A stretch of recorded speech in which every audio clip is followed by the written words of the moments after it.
So yeah, today it's going to be about an hour. So I'm going to talk to you about whales and water sports. So basically how you can get involved with submitting your sightings to us while you're out on the water. So just to let you guys all know, I am a paddleboarder. So I am frequently out on the water, absolutely love being out on my board. And it's even more amazing when I get to see whales and dolphins and different wildlife as well. So yeah, I'm definitely one of those water sport users. So when I'm doing this talk, it is very much from that line of things, as well as obviously the conservation side of things. So I'm trying to balance the two and give people as much advice as I can from our perspective on how we can make sure that we are enjoying the wildlife, enjoying the paddle sports, while also making sure we're not disturbing them. So we are going to talk a little bit about that as well. So I will start off with a quick introduction to the Trust, who the Hebridean Whale and Dolphin Trust is. Then tell you about some of the cool encounters that I've had while out paddleboarding, before moving on to how you can report your sightings and how we can minimise any disturbance that there might be while we're out on the water. And then, like I say, there'll be time for you guys to ask some questions. So to start off, the Hebridean Whale and Dolphin Trust is a marine conservation charity. We are based in Tobermory on the Isle of Mull, so that's on the west coast of Scotland. We've been around since 1994 with the aim of whales, dolphins, porpoises being valued and protected throughout the Hebrides. So we want people to care about these animals, because the more we care about them, the more we're going to want to protect them. We do this through three key outputs. So firstly, our research. We carry out robust long-term monitoring programs throughout the years. We've had our research vessel Silurian for 20 years. So we've been running research projects for over 20 years now, collecting information on the presence and absence of whales and dolphins in our waters. We also run education programs as well. So we work with local schools, local communities, local businesses as well, to teach them about the amazing animals that we get around the west coast of Scotland, and to encourage them to send in sightings and learn a little bit more about them. And then we also have our community engagement program. So we work with coastal communities. We have the Whale Trail, where we work with local people to again inspire them and to get them engaged with the marine wildlife on their doorstep. And also run our citizen science programs and opportunities, which is where you guys come in, because one of the things I'll be talking about is Whale Track, which is a citizen science program that you can get involved in to send your sightings in. So to start off with some of the fun stuff, so I'm going to just tell you about a couple of the sightings that I've had while being out on my paddleboard, and I really want to hear some of the sightings that you guys have had as well while you've been out on the water. So while I'm chatting away, have a wee think of anything that you've seen while you've been out on the water that you'd like to share with us at the end of the talk. So I will say all of these pictures are from the East Coast. So I used to live in Aberdeen, and they have a wonderful coastline down there that I got out on quite regularly. And I was lucky enough to come across a few different species while out paddleboarding. I have had encounters since moving to the West Coast. I've just not been very good at getting pictures. I've got a very poor video, which I didn't want to make you guys suffer through, because you can barely see it. But we have encountered a porpoise in Tobermory Harbour. But these ones are all from the East Coast. So there are two harbour porpoise sightings there. So one of them, you can see the person standing up, that's a friend of mine, and she was able to get some pictures, and I got some pictures of her with the harbour porpoise in the background. And then the one in the bottom corner, that's me pointing to the harbour porpoise so that my friend could see it. She was behind me, and we had a couple of them swimming around us. It was pretty amazing as well, because they were so close that we didn't see them initially. We actually heard them puffing, and their nickname is the puffing pig, because you can actually hear them sort of coming up and doing a little puff. And then we turned around and saw their fins. So it was very exciting. And then finally, I really wanted to see bottlenose dolphins when I was out paddleboarding, because it's a really good coastline for bottlenose dolphins. My job used to be watching them. So I really wanted to see them on the water.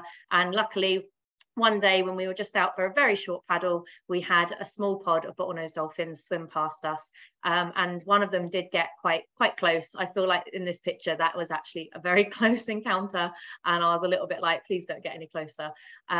So yeah, they're just some of the sightings that I've had while being out on the board. There is another one of a minke whale, but that was so far out, again, wouldn't have been able to get a picture. So, you know, you do get lucky being able to see these animals when you're out on the water. And then we also have people who are amazing and have sent in their sightings of the animals they've seen when they've been out. So they've submitted these pictures through Whale Track, which is our community sightings network. It's our app and our website.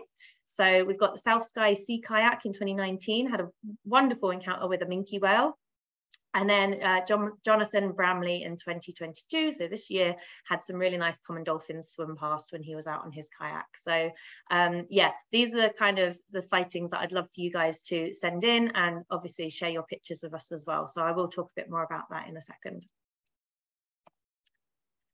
So Whale Track is what I'm going to talk about for the next few minutes before going on to how we can make sure we're watching these animals safely and so we're not disturbing them. So Whale Track, like I said, is our community sightings database, basically. So you guys can download the app if you haven't got it already, or you can go onto our website if you'd prefer not to download the app and submit your sightings to us.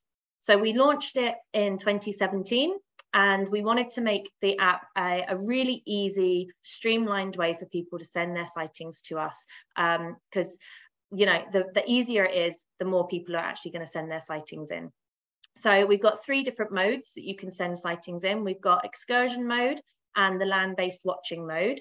And these I would recommend if you are ever on a ferry or on a boat, or you have time to go for a walk along the coast and you stop for a picnic and you want to do a watch from land. I'd really recommend that you have a go at using these, because these are the effort-based data, which is really vital information because it provides a bit more data for analysis. The method I would recommend you use when you're out on the water, however, is our casual sightings reporting.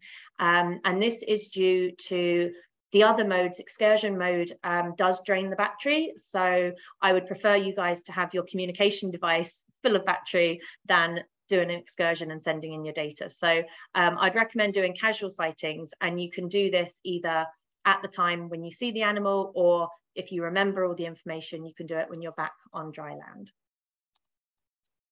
So I'm going to run through how you would submit a sighting for those who maybe have never used Whale Track, or just sort of run through some of the key things that you would need to record. Okay, so for casual sightings, when you go into the app, and feel free, if you've got the app downloaded, or if you want to download the app now and run through it as I talk, please feel free to do that. But yeah, basically you go into the app, and the first thing that you will see is the 3 options that I've said that there is, and you would click on the report a casual sighting, and you would get this page up. Now, this is all the information that we would like you to input. Some of it is mandatory because we need to know that information, and some of it you can add in if you would like to. As much information as possible is very helpful. It gives us a lot more information and more data that we can analyze. So even if it doesn't say it's mandatory, if you know the information or you have time to submit it, that would be really good if you could. One of the things we've also implemented since upgrading the app is the ability to add photos. So you can add 3 photos to a casual report, which again, if you are able to, when you're out on the water, to get a quick picture, that would be really helpful for our verification procedure. But as you saw from some of my pictures there, it's not always easy to get a decent photo. So even just putting the sighting in would be amazing. So once you're on that page, it's going to ask you for some different information. It will automatically get your location. So the location is taken from the GPS on your phone, but I will emphasize that the GPS location on the app is only as good as the GPS on your phone. So I do have issues with my phone's GPS, and the app doesn't always find my location. That's not down to the app, that's down to my phone not being very good. So it's just something I always like to flag, because some people do sometimes struggle with the location on it, and it's just due to the phone's GPS not quite being accurate. It will also take the time and the date. They'll automatically set that. Now you can change that, because like I say, if you decide to not record it there and then, you may not be able to, get to your phone, or you just want to enjoy the encounter and you want to record it when you get back to land, you can change the date and the time to when it is you actually saw the animal. So you can change that. Then you will have the species section. So for this, you can click on species and it will have a list of all of the different species, or as many of them as possible. There are options for other if the animal you see isn't on that list. And you can go down and you can check the ID guide if you're not sure what the animal is. You can look at the pictures and pop in what the species is that you think it might be. You can also filter these so that if you want it as A to Z, or if you've marked any as favorites because they might be the ones that you always see, or you can sort them by recent. And again, that will be the ones that you generally will always put in. So if you always see Harbour porpoise, if you click recent, that will be the one right at the top. So we're just trying to make it a lot quicker and easier for you guys to put in what the animal is. And then you'll also be asked to put the distance in. So the distance is the distance between you and the animal. So just an estimate in meters would be good for that. The number of animals we ask for as well. And we do ask you to break it down from adult, juvenile and calves, which isn't always easy. So you can just put in all adults and then put anything in the comments. If you think there may have been some juveniles, but you're not sure, you can pop that into the comments. And then the confidence. The confidence is how confident you are on the species that you've identified. So if you're 100% sure that it was a Harbour porpoise, you would put, definite. If you're, 95% sure, you could put like probable. And then if you're really not sure, but you think it may have been, you can put possible. But one of the things I will say is if you're really unsure about the species, then we do try and say that the best practice is to mark it as the lowest taxonomic level, basically. So if you know it was definitely some species of dolphin, but you really don't know which species, the best thing to do is to put unidentified dolphin and then in the comments describe what it is you saw. So that's just sort of best practice if you're really unsure. And then you'll be asked for the sea state, which is the third screenshot on the page now. So we ask you to have a look at the conditions around you. Hopefully, if you're already out on the water doing paddleboarding or kayaking or swimming, whatever it is you're doing, hopefully you already kind of have an idea of what the sea state is, and you would have looked into that before going out just for safety reasons. So hopefully you'll have an idea of what it was. But if you're not sure, you can look through again, our definition for the different sea states and mark it down as the one that you think it is. We also ask for the swell height. It's not always easy to assess that, so it's not a mandatory field, but if you can work out what the swell is, then please do pop that in as well. And then visibility as well. And again, there is a definition for the visibility. If you click on that, it will tell you kind of how far you would be able to see if it's a good visibility, if it's excellent visibility, and you mark down the best fit really. For the seen from, I've skipped that one, sorry. For the seen from, I will say there is only the option for water sports anyway, there is only the option of kayak at the moment on the app. So if you're in a kayak, great, you can pop that down. If you're not in a kayak and you're in some other water sport, like if you're on a paddleboard or a canoe, you can either choose to put kayak and put in the comments that you're actually on a paddleboard, or you can put it down as other. There is an other option, and again, just pop in the comments what you're down on. It'd be really good to sort of know what people are using, because at future updates we could potentially add other things that people might actually be out on. So if we see a load of people actually submitting sightings from a paddleboard, we might be able to add that in the future. So do let us know what it is you're on. So once you've done that, you can scroll down to behaviours. And again, this isn't a mandatory field, but it is a really interesting and important field to complete. So if you can record what the animals are doing, that would be brilliant. This information feeds into analysis because we can work out if any areas are important for feeding. If you're coming across animals that are feeding or foraging, then we may work out that actually that's an important area for them for foraging and for feeding. It might be that they have calves, and so they're potentially in family groups, and they might just be traveling, or they might be spending a bit of time there. They might be resting. So This information lets us know what they're using areas for, and it also helps us, again, verify the species, because some species display particular behaviours and other species, we might find it very unusual if they're showing certain behaviours, so it really helps us in our verification process as well. One key thing I will point out with behaviours, because it is one that sometimes gets a little mixed up, is just the difference between feeding and foraging. So we do, again, have the definitions of the behaviours on there, but generally if you're not seeing the food, if you're not seeing the fish, or the animal like a whale isn't lunge feeding and it's not obvious that they're actually eating, then we encourage people to put down that they're foraging, not actually eating, not feeding. So again, just have a look at the definitions for the behaviours so you can put something down that's as accurate as possible.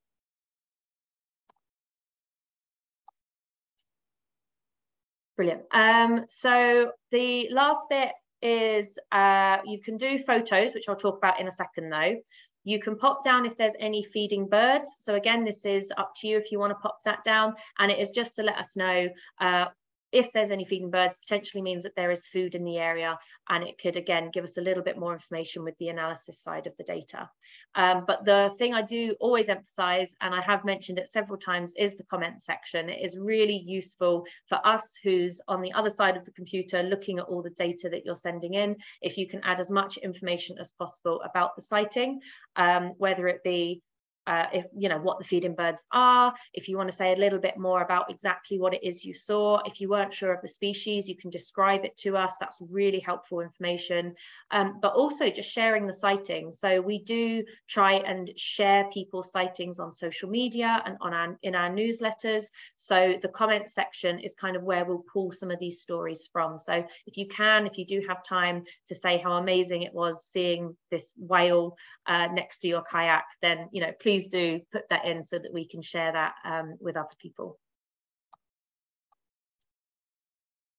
And then once you've completed all of that information, you can either submit the sighting there and then, or you can save it for later if you feel like you might need to edit something, because one of the new features is that you can edit your sightings now. So if you've actually taken a photo and then you've got back home and realized there was another animal just behind the one you saw, so you put the number in incorrectly, or you've managed to work out what the species is, so you want to change what the species is, you can go in and edit your sighting and update it. So you have very much a lot of control over the data that you're sending in to us. And then what's really good is you can also see your stats. So you can look to see how many different animals you've seen, how long you've watched for, if you're doing a watch from land, if you're doing an excursion, how far you've traveled, and then all the different species that you've spotted as well. So you can really keep track of what it is that you're seeing.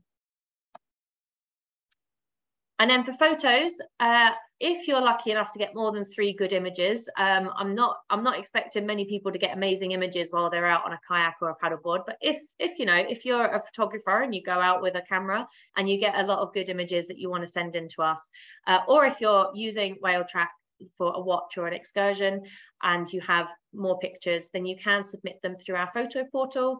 So this is a online link that you get sent. So basically you would go onto this page, you'd click onto upload photos in the photo portal, and you'll get sent a link to your email to access your photo portal, and this will have all of the sightings that you have submitted, and then you can go into each individual one and upload the pictures that you would like to upload to share with us. So again, we just wanted to make it very quick and easy for you to share your photos with us so that we can both verify the sighting, but also any pictures that you get of fins, especially for things like bottlenose dolphins or minke whales, humpback whale flukes, are really good for identifying the individual animals as well.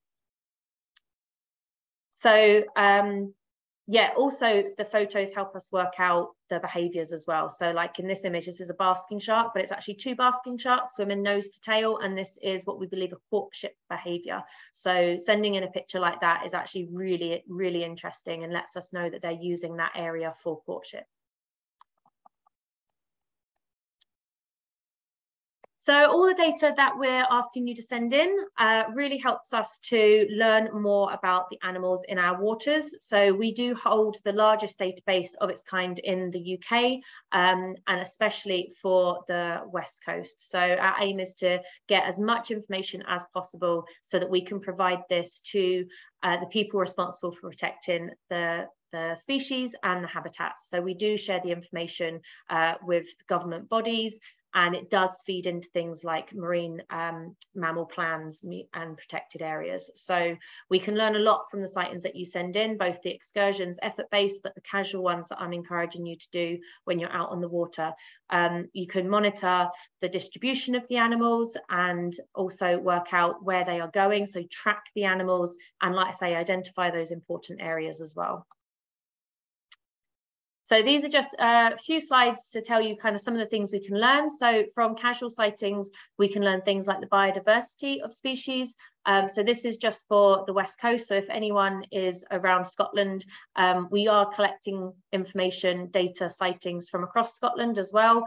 But because our survey area is the West Coast, we do have obviously a lot more data for the West Coast. That's what these maps are of. But we know that there have been 24 different species of whales and dolphins seen on the west coast of Scotland. This does include, unfortunately, dead animals as well, because that's just how scientists like to make their lists. They do include the dead ones too.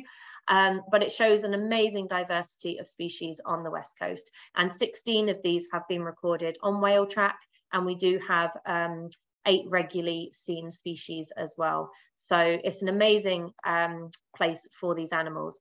The sightings also teach us kind of the arrival and departure dates of certain species.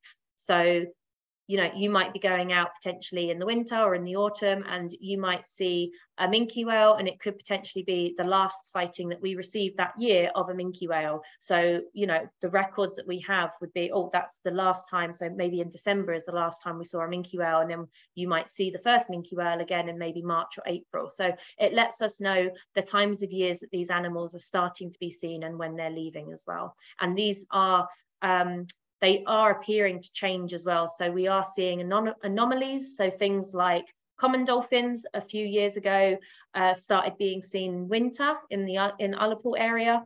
And as more and more data got sent through, we have started seeing that actually year on year, common dolphins, which are migratory species, are now being seen year round in the winter months as well. So, you know, this information is letting us see that there are trends that are starting to appear.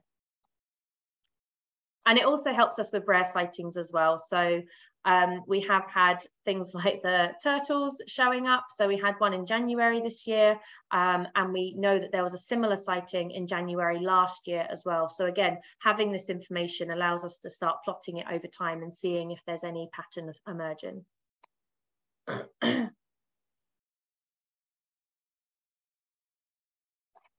Okay, so I'm going to go on to basically disturbance and how we can minimize it when we're out on the water. So to start off with, we'll do what is disturbance. So I do feel as water users, so people who are out on the water and obviously coming into contact with these different animals, we should be aware of kind of what constitutes disturbance to marine wildlife. Obviously, we all want to enjoy the sightings that we have and the encounters that we have, but we just want to make sure that we limit as much as possible any negative impact that we might be putting on these animals during the encounter. So NatureScot defines disturbance as basically what's on the screen, the result of direct or indirect interaction with people that changes the behavior of an animal or changes the environment, which in turn affects the well-being or survival of an animal in the short, medium, or long term. So this can include the more obvious things such as injury. So actually coming into contact with the animal, hitting the animal, it could be very obvious things like that, but it can also be the more subtle things that aren't as clear to see, such as a change in their distribution. So actually over time, if they're always coming into contact with people in a certain area, they might decide to leave that area and go somewhere else. So that's a more subtle change that may not be immediately obvious, but them changing their distribution. Disruption to any feeding or communication, again, we're not always going to see that impact because it's happening under the water. So it could be happening and we're not seeing it. They could be using excess energy if they're trying to get away from us. This is going to impact on their condition, their body condition, make them a bit more vulnerable as well. It could also be things like damaging habitat, and then chronic stress as well. Again, if they're always interacting with people and they're not wanting to, then potentially they're getting chronic stress. So these are things that we don't necessarily see. They're not as obvious, but we should be aware of. And I will say, it's not always nice to, but if you do ever witness any form of disturbance, one of the best things to do is get footage of it. So try and record it, try and record what the animals were doing before the disturbance happened, and then what is happening during the encounter, and then how the animal has changed their behavior. This really shows the impact of the people's interaction with the animal and the disturbance that it's caused. And if you do ever encounter it, then I do say, please do report it to the police. So there is a wildlife crimes officer that you can report it to by phoning 101.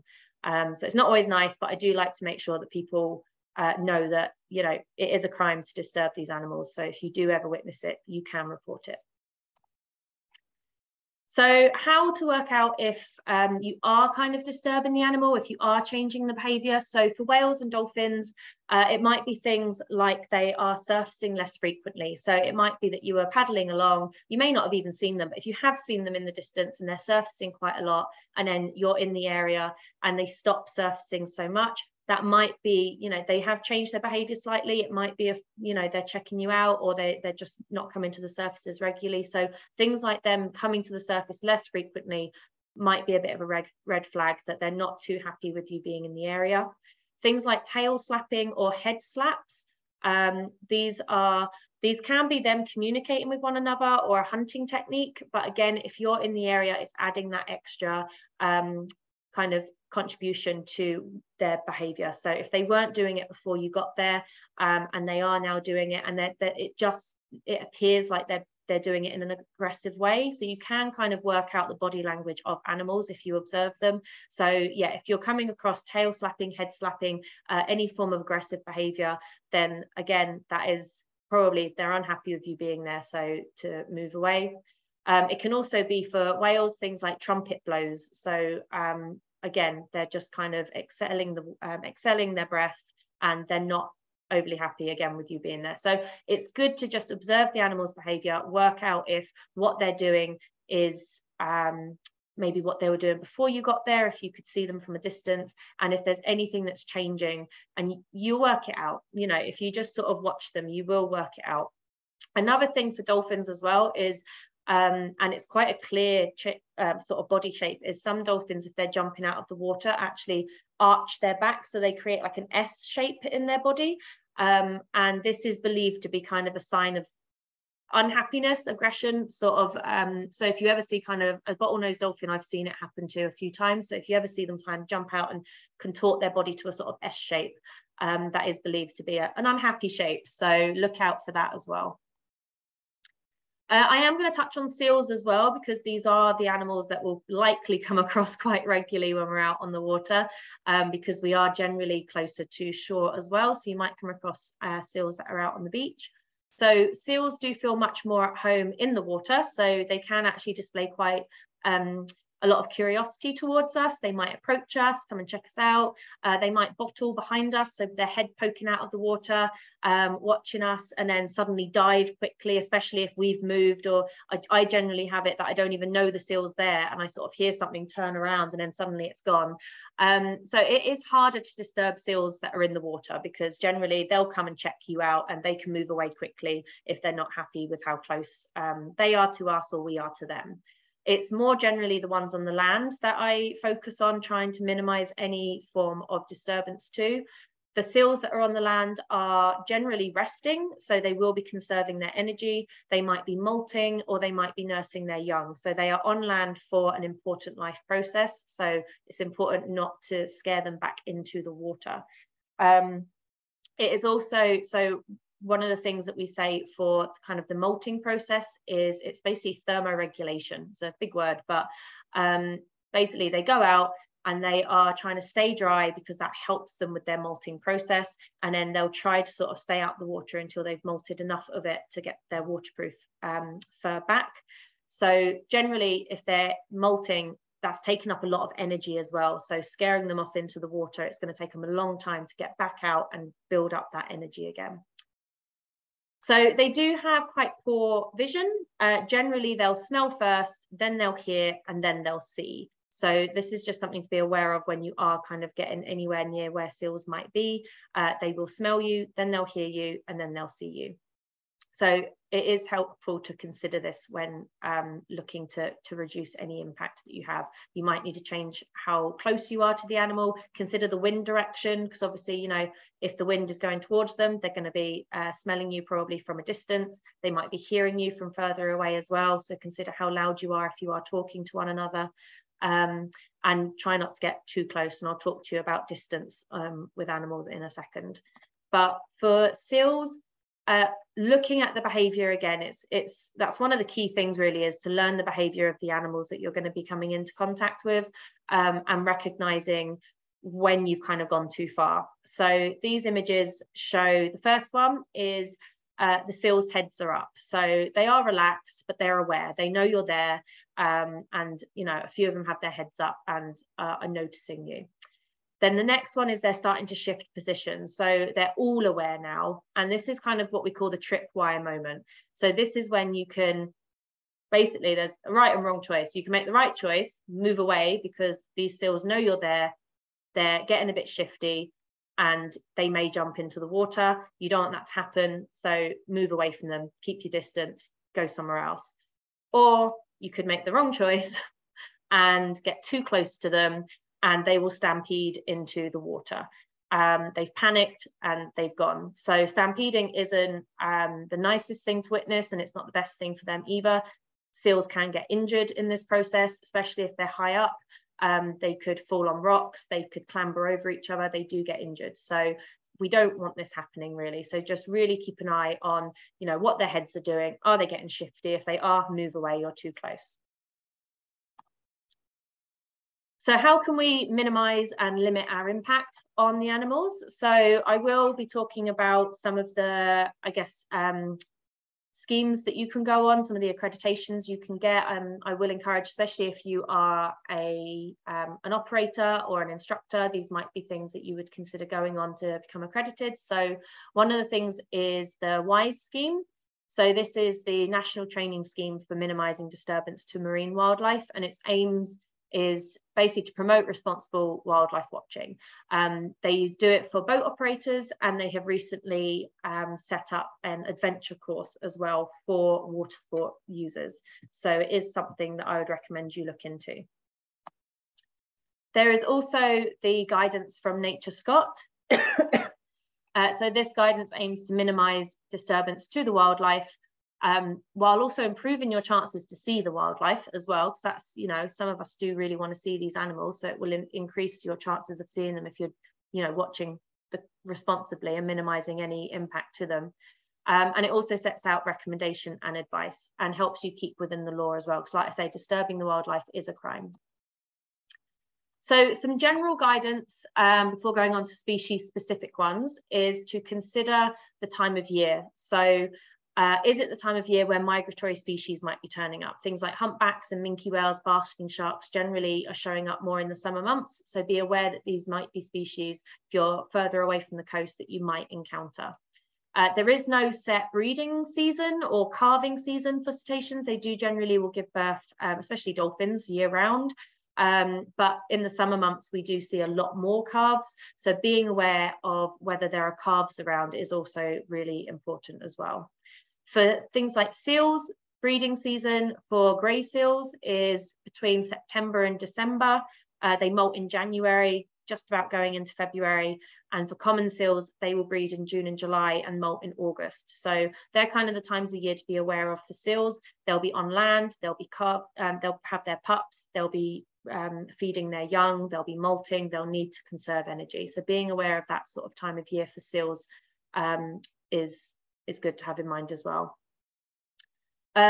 I keep going on about it, observing the behavior, getting used to kind of what the different animals display, if they are happy with your presence or if they are unhappy.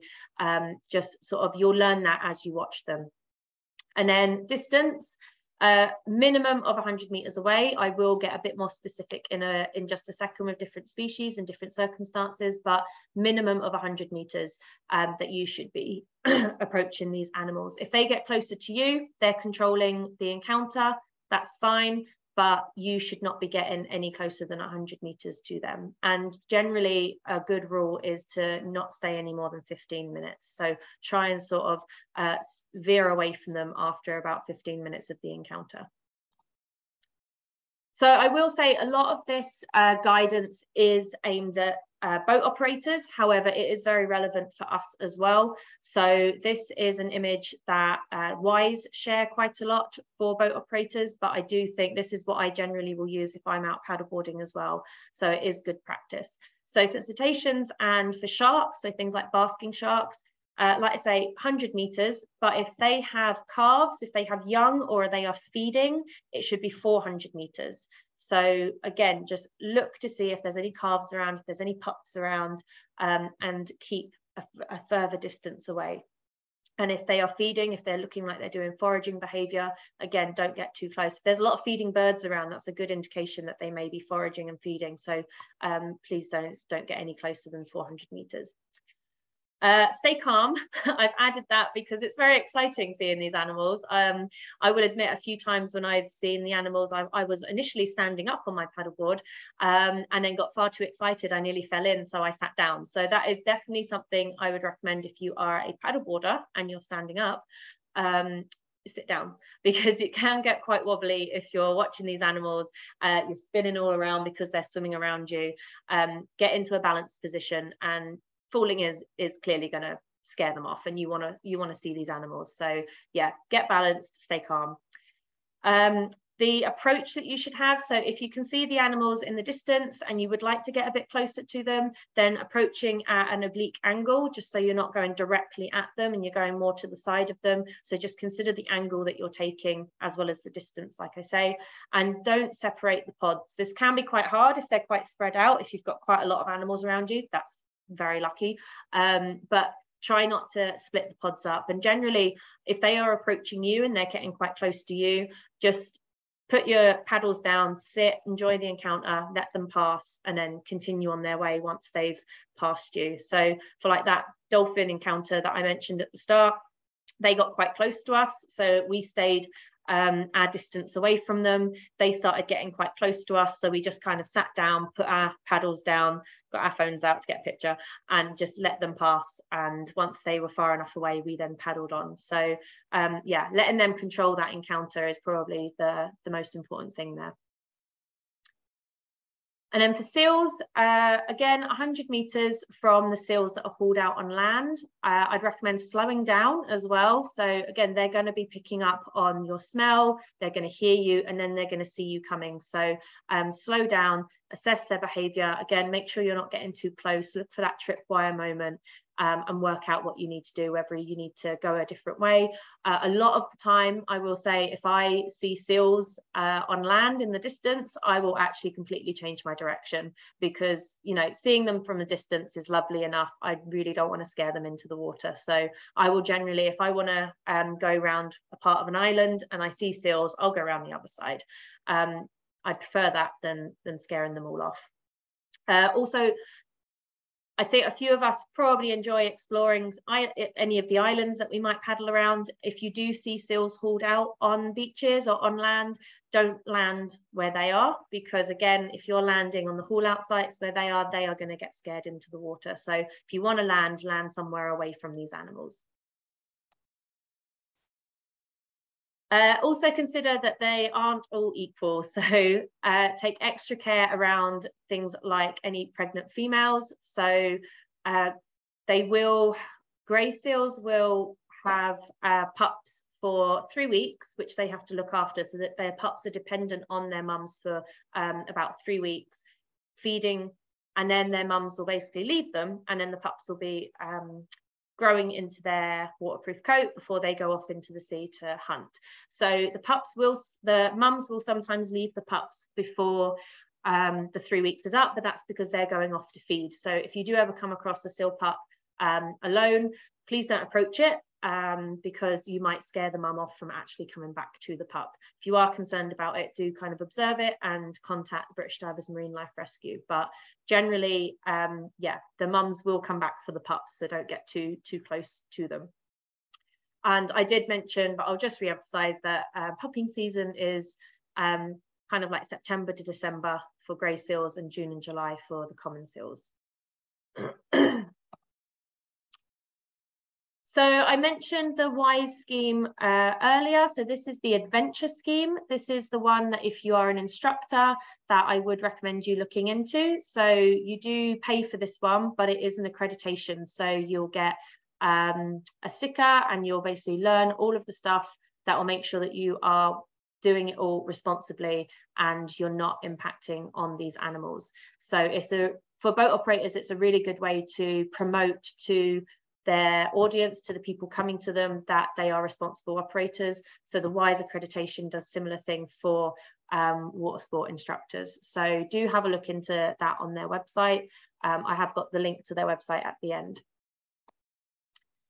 And then for any other information, this is some of the documents that when I first got into water sports, I went and looked at. So Watching Wildlife by Sea Kayak is a good one. That's by Wild Scotland. And then the Scottish Canoe Association have a couple as well. So Environmental Guidelines and Paddling Guide to Good Practice. So these kind of just cover a lot more in-depth information than what I've covered today. So if you are interested, have a look at those documents. You can just freely get them online. And then, yeah, just to finish up, so you can report your sightings to us through either the Whale Track app or the website.